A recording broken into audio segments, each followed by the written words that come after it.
Kamara, Sister L.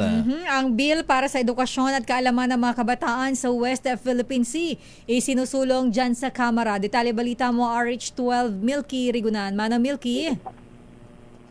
Lakay at Sister L para hindi lumaking traidor sa bayan.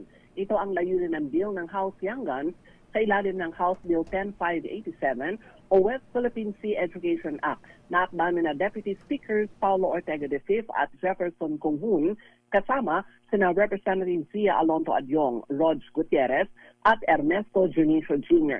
Sa bill, ituturo sa mga estudyante ang karapatan ng Pilipinas sa West Philippine Sea, soberenya at pagmamahal sa ating bansa laban sa tangkang pananakop.